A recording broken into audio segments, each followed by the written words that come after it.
어제와 오늘 이틀간 이음교회 여름 성경학교 진행을 하였습니다.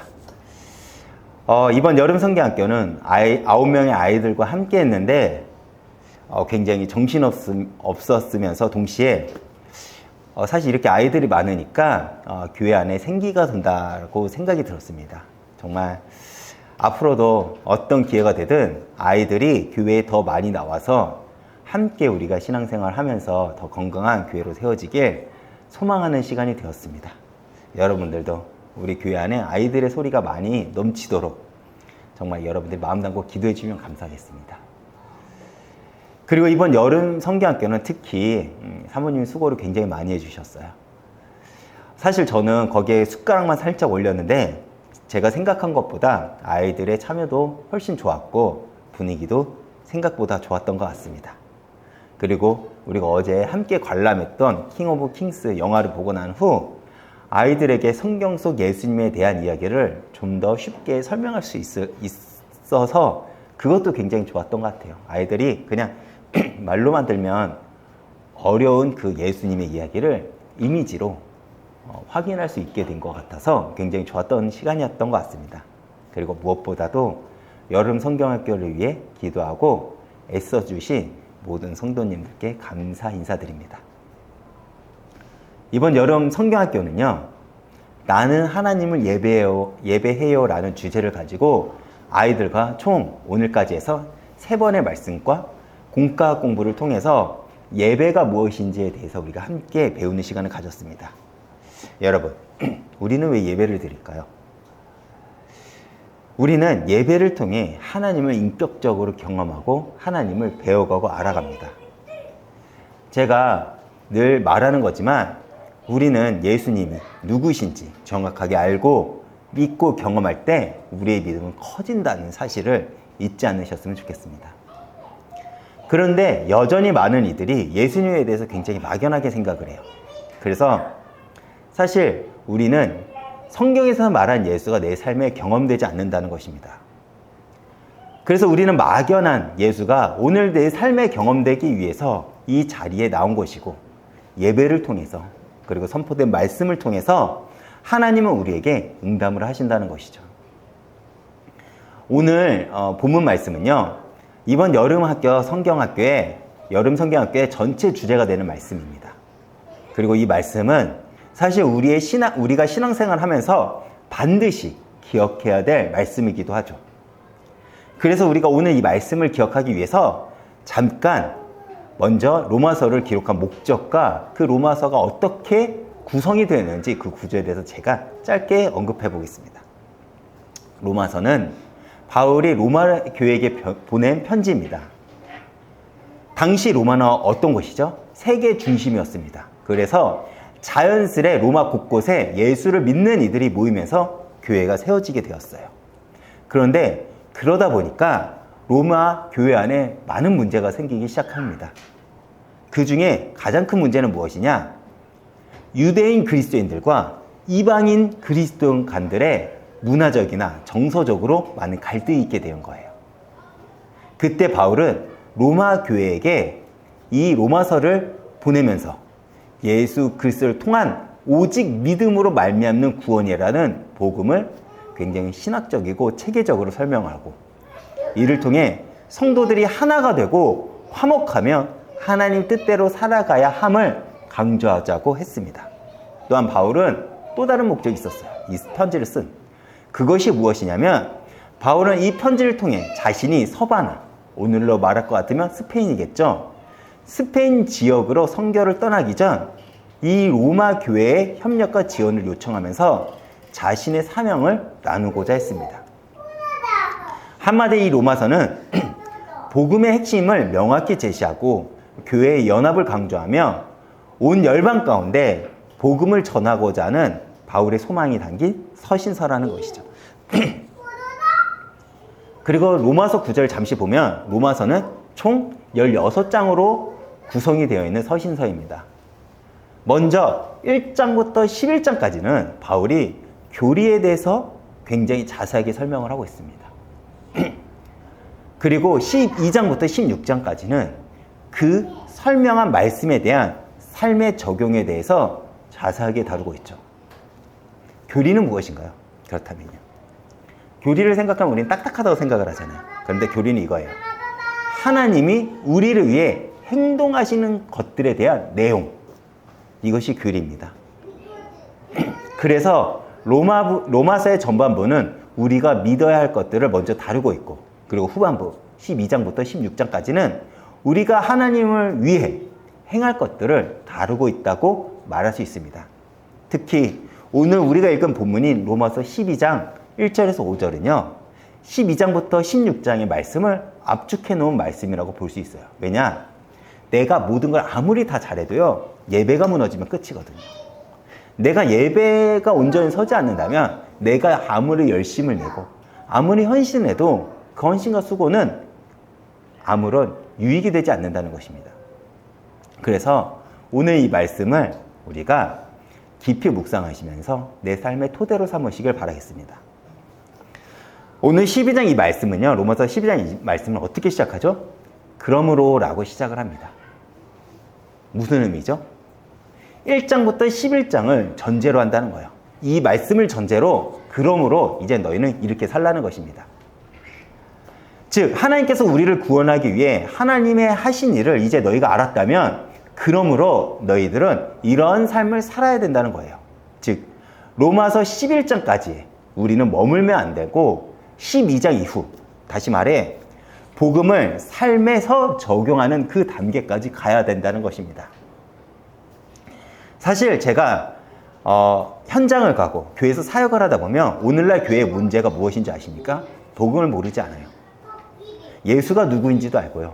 성경에서 무엇을 말하고자 하는지도 압니다. 그런데 문제는 무엇이냐면 예수를 믿는 사람답게 살지 않습니다.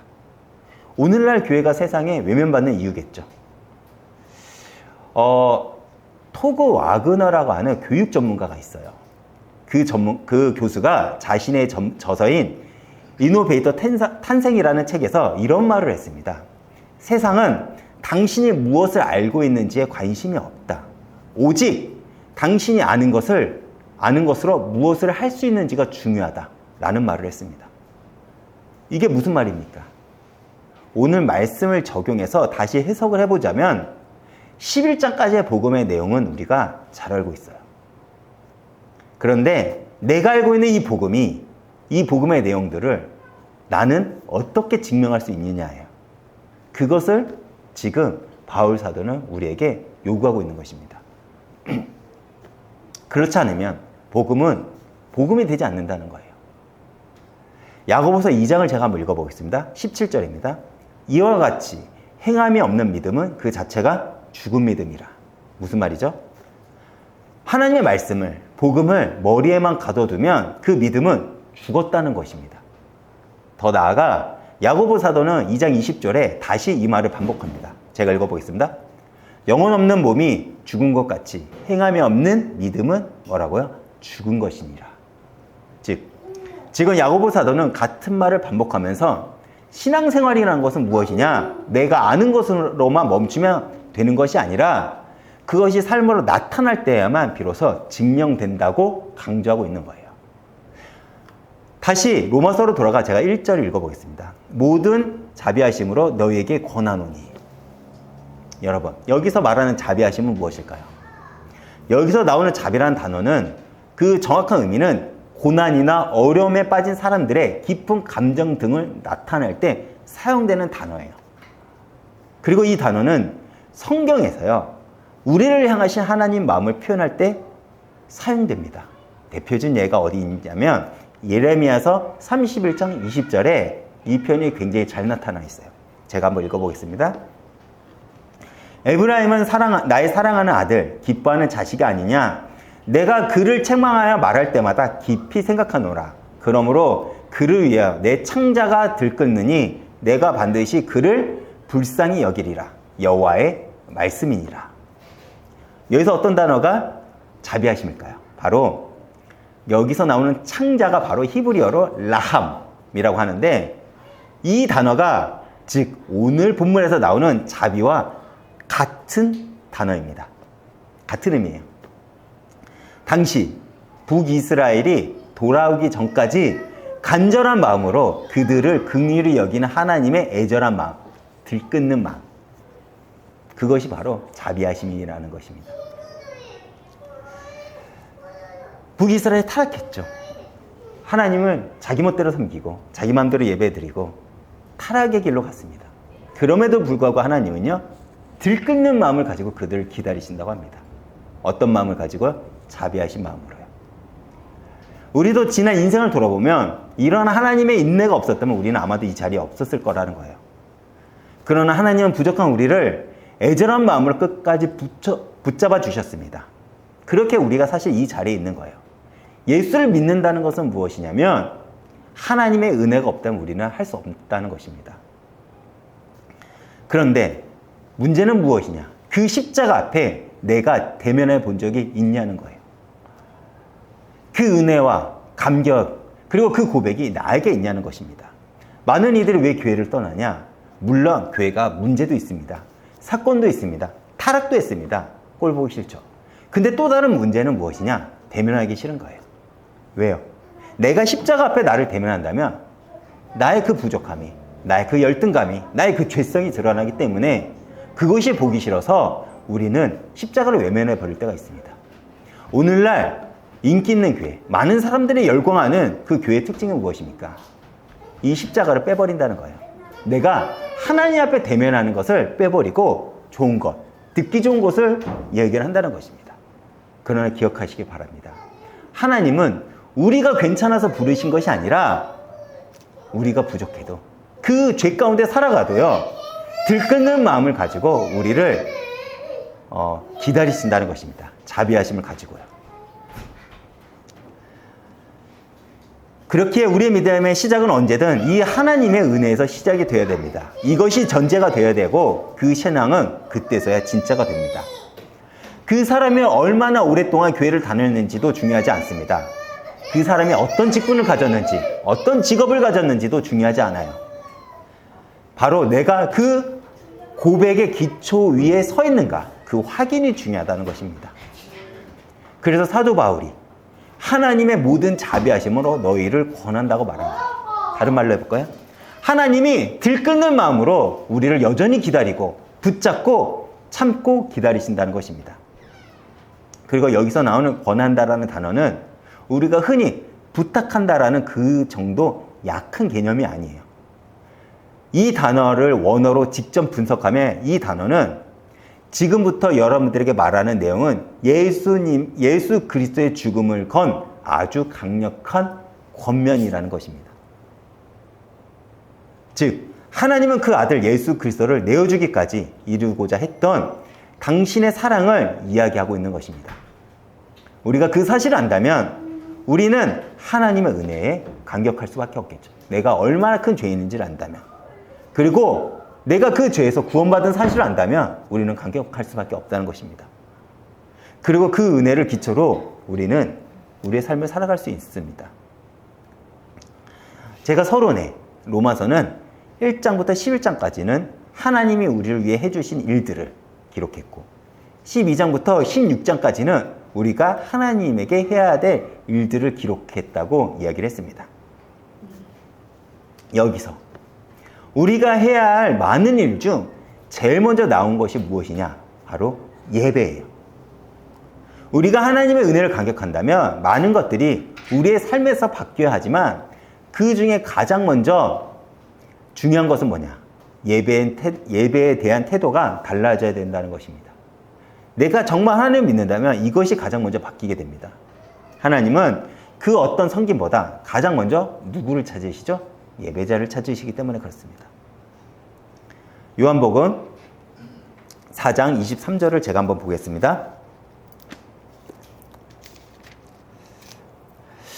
아버지께 참되게 예배하는 자들은 영과 진리로 예배할 때가 오나니 곧 이때라. 아버지께서는 자기에게 이렇게 예배하는 자들을 찾으시니라. 어떤 자들이요? 하나님은 영이시니 예배하는 자는 영과 진리로 예배할지니라. 여러분, 우리의 삶에 하나님의 자비하심으로, 그 하나님의 은혜로 감격이 넘친다면 우리는 그 열정을 예배자로 바로 서는 것으로 그 에너지를 우리는 흘려야 되겠죠. 그렇다면 여기서 우리는 질문이 있어요. 네, 그렇게 하겠습니다. 그런데 어떤 것이 하나님이 원하시는 진정한 예배일까요? 라는 질문이 우리에게 있게 될 것입니다. 그런 관점으로 볼 때 먼저 사도 바울은 우리에게 이렇게 얘기해요. 영으로 드리라고 합니다. 영으로 예배를 드리라고 해요. 여기서 나오는 영적 예배니라 할 때 이 영적이라는 단어는 사실 합당한, 합리적인 이런 뜻을 가진 단어예요. 그렇다면 어떻게 드리는 것이 합당하고 당연하고 합리적인 예배일까요? 바로 지금 내 삶 가운데 마땅히 드리는 것이 바로 영적 예배라는 것입니다. 좀 더 정확하게 말해 보겠습니다. 하나님이 우리를 하나님 자녀로 또 이음교회 성도로 부르셨죠. 그리고 우리는 각자의 시간표 안에 있습니다. 그렇다면 우리가 드리는 마땅한 예배는 먼저 내 삶의 자리에서 예배입니다. 제가 아까 새벽 예배를 소개하면서 이렇게 얘기를 했죠. 광고를 하면서요. 여러분들이 매일 말씀을 보고 기도를 하시면서 하나님과 교제를 하십시오. 여러분들이 드리는 마땅한 예배입니다. 매일 주님과 만나는 그 시간을 가지는 것. 그러면서 매주 주님과 더 깊은 관계를 경험하기 위해서는 우리는 함께 모여서 예배를 드려야 되겠죠. 즉, 이렇게 매일 주님과 교제하는 예배와 함께 여러분들이 이 이음교회 예배당에 함께 나와 예배를 드리는 이 예배가 여러분들이 드리는 마땅한 예배라는 것입니다. 다시 말해, 우리에게 주어진 마땅한 예배를 우리가 주님께 마땅히 드릴 때 주님이 그것을 영적 예배라고 보신다는 것입니다. 그러면서 너희 몸을 산 제물로 드리라고 합니다. 여기서 몸을 가리키는 단어인 헬라어 소마는 몸, 육체를 가리키기도 하지만 더 정확한 의미는 무엇이냐면 전 인격적인 삶을 가리킵니다. 다시 말해 여기서 우리가 몸을 드린다는 것은 두 가지 의미가 여기에 있어요. 그것이 무엇이냐면 먼저 우리의 몸이 예배 자리에 나오는 거예요. 물리적으로. 이 말이 이해가 되시나요? 우리가 예배를 드린다고 할 때 가장 먼저 정의가 되는 것은 무엇이냐면 내 몸이 예배 자리에 있는 것입니다. 산제물이 된다는 것은 하나님의 뜻에 나의 모든 것을, 나의 전부를 맡긴다는 거예요. 이 시간에 많은 것들을 할 수 있어요. 다른 거를 할 수 있습니다. 그러나 내가 이 시간을 나온다는 건 무엇이죠? 하나님께 나의 모든 것을 드린다는 작은 반응입니다. 능동적으로는 내가 하나님 말씀에 순종하는 것이고, 수동적으로는 하나님이 우리 삶에 허락하신 것을 기꺼이 감사하게 받아들이겠다는 고백이 내가 예배 자리에 나온 것입니다. 그래서 예배 자리에 나오는 것은 아무나 나올 수 있는 것이 아니에요. 제가 늘 말하죠. 세 가지 조건이 있어야 됩니다. 한 가지는 마음이 있어야 됩니다. 마음이 있어야 예배 자리에 나오겠죠. 근데 마음이 있어요. 그런데 내 몸이 아프면 나오지 못합니다. 하나님께서 건강도 주셔야 합니다. 그래요. 마음도 있고 건강이 있습니다. 그런데 또 어떤 때 우리가 못 나오죠? 상황이 허락이 되지 않을 때 나올 수가 없어요. 그렇기에 하나님께서, 우리가 예배 자리에 나온다는 것은 하나님께서 은혜로 허락을 하셔야만 나올 수 있다는 것입니다.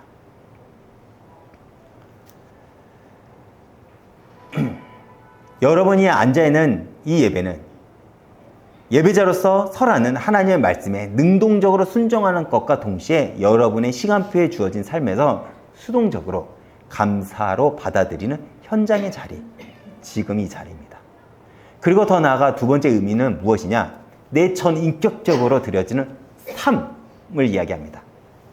오늘 본문을요, 메시지 성경으로 보면 조금 더 이해하기 쉬워요. 제가 한번 읽어보겠습니다. 그러므로 나는 이제 여러분들이 이렇게 살길 바랍니다. 하나님께서는 여러분들을 도우실 것입니다. 여러분의 매일의 삶, 일상의 삶을 하나님께 헌물로 드리십시오. 하나님께서는 여러분을 위해 하시는 일을 받아들이는 것이 바로 여러분이 그분을 위해 할 수 있는 최선의 일일 것입니다. 즉, 여기서 말하는 것처럼 전인격적으로 드려지는 삶이란 하나님이 내 삶의 주인임을 인정함으로 일상에서 모든 삶이 그분을 향한 순종을 이야기하는 것입니다. 순종하는 삶, 그 모든 것들이 전인격적으로 하나님께 드려지는 예배라는 거예요. 우리는 얼마 전에 새벽 예배 시간에 우리가 욥기서를 보았죠. 시편을 들어가기 전에요. 많은 이들이 욥기서를 읽으면서 이렇게 이해합니다. 그래도 믿음을 끝까지 지키니까 하나님이 그 과정을 다 지나가게 한 후에 다시 다 채우셨습니다. 라고 우리는 욥기서를 이해합니다. 물론 아주 그 내용이 틀렸다라고 말할 수는 없습니다. 그렇지만 여러분 생각을 한번 해보십시오. 여러분들 직접 한번 생각해 보십시오. 고난을 당할 때 자신이 몸이 아픈 것도 재물이 날아간 것도 이해가 됩니다. 하나님이 채우시면 그것은 상처가 덮어져요. 그런데 자녀가 죽어요. 그 아픔이 다른 자녀를 얻었다고 해서 잊혀질까요? 그렇지 않습니다. 자녀를 잃는 부모의 마음은 다른 것을 채운다고 해도 절대 채워지지 않아요. 그렇다면 도대체 욥기가 우리에게 주는 교훈은 무엇일까요? 바로 이거일 거예요. 내가 왜 고난을 당한지 나는 여전히 모르겠습니다. 그러나 나는 여전히 하나님을 신뢰합니다. 즉, 욥이 눈을 열어 주를 보았다는 것은 욥이 진정한 예배자로 설립되었다는 것을 의미합니다. 그리고 우리에게도 하나님은요, 어쩌면 그러한 예배자의 자세로 요구하고 있는지도 모르겠습니다. 다시 로마서로 돌아가 너희 몸을 산 제물로 드리라는 것을 제가 앞서 굉장히 장황하게 설명했죠. 그런데 이것을 정리해서 제가 간단하게 이야기를 하면 결국 이거예요. 삶으로 드리는 예배. 내 삶이 예배가 되야 된다는 것입니다. 여러분, 제가 여러분들 앞에서는 거룩한 목사처럼 행동하지만 제 삶에 돌아가 그렇지 않다면 제가 위선자겠죠. 어떻게 예배자가 될 수 있겠습니까? 복음을 누린다는 것은 무엇이냐면 내게 맡겨진 그 삶에 대해서 주님에게 뜨겁게 반응하는 것이에요. 그리고 그 현장이 어디냐? 바로 예배 자리입니다. 그리고 하나님은요, 그냥 산 제물이 아닌 거룩한 산 제물로 드리라고 우리에게 요구합니다. 그렇다면 거룩은 무엇일까요? 2절에서 우리는 알 수 있습니다. 제가 2절 읽어보겠습니다. 너희는 이 세대를 본받지 말고 오직 마음을 새롭게 함으로 변화를 받아 하나님의 선하시고 기뻐하시고 온전하신 뜻이 무엇인지를 분별하도록 하라. 먼저는 뭐라고요? 이 세대를 본받지 말라는 거예요. 즉, 구별된 존재로 살아가라는 것입니다. 거룩을 원어로 보면요, 자르다라는 의미를 가지고 있어요. 영어로는 컷, 자르다. 다시 말해, 하나님께 나아가지 못하게 하는 모든 것을 잘라내는 것을 거룩이라 합니다. 그래서 하나님은 새로운 어떤 것을 시작할 때 항상 잘라내는 것을 시작했습니다. 대표적으로 누가 있죠? 아브라함. 너의 본토 친척 아벨을 떠나 잘라내므로 새로운 땅으로 가라. 교회를 시작할 때도 마찬가지입니다. 아나니아 삽비라가 죄를 범할 때 그들을 잘라내심으로써 하나님은 뭐를 시작하셨죠? 교회를 시작하셨습니다. 우리가 온전한 예배자가 되기 위해서는 어떻게 된다고? 잘라내는 것부터 시작해야 됩니다. 그것이 아무리 좋아 보이고 맞게 보여도 하나님 앞에 나아가지 못한 것이 된다면 우리는 그것을 보고 성경은 뭐라고 말하죠? 죄라 하기 때문에 잘라내는 것에서부터 우리는 시작이 되어야 됩니다. 그래서 악한 세상 속에서 하나님의 사람으로 구별되게 사는 것이 거룩이고 세상은 그들을 뭐라고 부르냐? 그리스도인, 성도라 부릅니다. 출애굽기 3장 5절을 보면요, 하나님은요 모세를 시내 산으로 부르시죠. 그리고 하나님은 그때 모세에게 뭐라고 가장 먼저 명령하십니까? 내 발에 신을 벗으라. 왜 하나님은 모세에게 신을 벗으라고 명령하셨습니까? 그곳은 거룩한 땅이라고 명했기 때문에 그렇습니다. 그런데 여러분 생각해 보시죠. 바로 어제까지만 해도 모세가 그곳은 수없이 많이 왔다 갔다 했던 곳입니다. 평상시에 늘 왔다 갔다 했던 지역이에요. 일상적으로 다녔던 곳이었습니다. 그런데 하나님은 뜬금없이 그 땅은 거룩한 땅이라고 합니다. 왜 그렇죠? 왜 그곳이 거룩한 땅입니까? 바로 그곳에 하나님의 하나님이 임재하셨기 때문에 그렇습니다. 하나님이 임재한 그곳은 아무리 익숙한 곳이라고 해도, 아무리 악한 곳이라고 해도, 아무리 더러운 곳이라고 해도 하나님의 임재가 있다면 그곳은 거룩한 곳이 됩니다.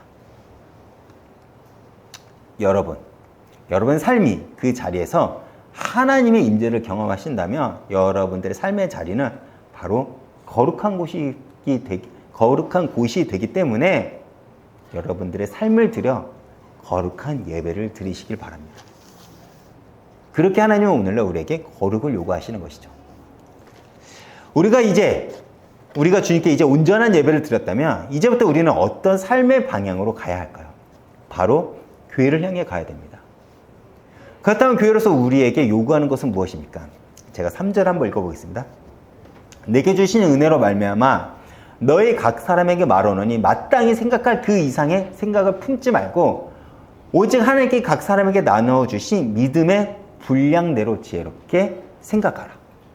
여기서 3절을 보면 생각하라는 단어가 3번 나옵니다. 성경에서 반복은 뭐라고 말했죠? 강조를 나타냅니다. 지금 강조하고 있는 거예요. 생각하라. 먼저 뭐를 생각하라고요? 마땅한 것을 생각하라고 합니다. 그렇다면 우리가 주님께 드릴 마땅한 것은 무엇입니까? 어떤 대단한 것이 아니라 지금 내게 주어진 삶에서 마땅히 주님께 드릴 것, 그것을 생각하라는 거예요. 대단한 것이 아닙니다. 자녀를 맡겼다면 자녀를 온전하게 키우는 것, 내가 직장에 있다면 그 직장에서 내가 온전하게 살아내는 것, 누굴 위해서요? 우리 자녀의 미래를 위해서요? 내 안위를 위해서? 아니요, 하나님의 영광을 위해서요. 최선을 다해 살라는 것입니다. 그리고 그 이상의 생각을 품지 말라고 합니다. 이것은 무엇을 의미하는 걸까요?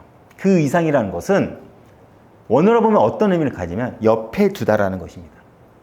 다시 말해 이거예요. 다른 것과 남과 비교하지 말라는 거예요. 그래서 이 문장을 제가 정확하게 다시 한번 해석을 하면 이거예요.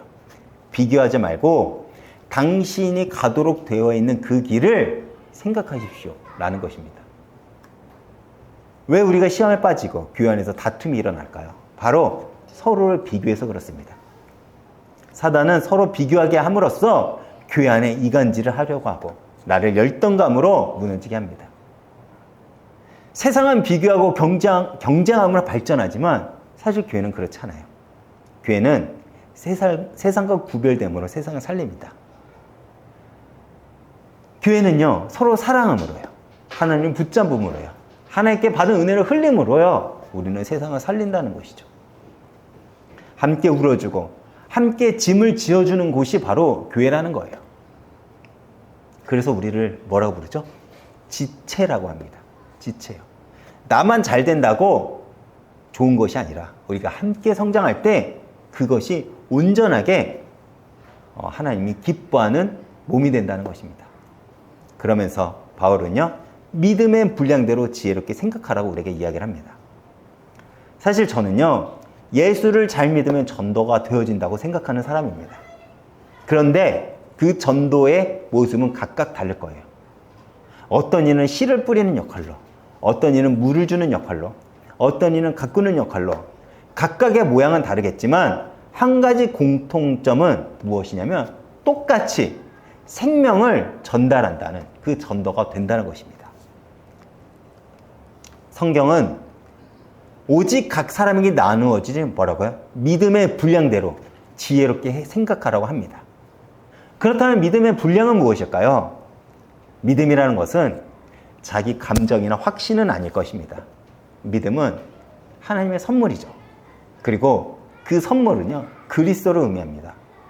그래서 우리가 은혜를 받았다는 것은 무엇이냐면 죄로 인해 신음하고 고통받을 수밖에 없는 우리가 하나님의 무조건적이고 무한한 사랑을 통해서 용서를 받았다는 것입니다.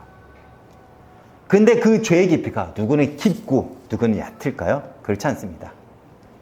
하나님 앞에서는 모두가 똑같은 깊은 죄인입니다. 우리 모두는 그래서 큰 은혜를 경험한 자들이죠.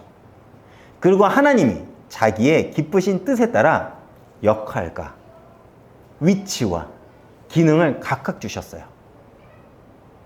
그것을 분량이라고 합니다.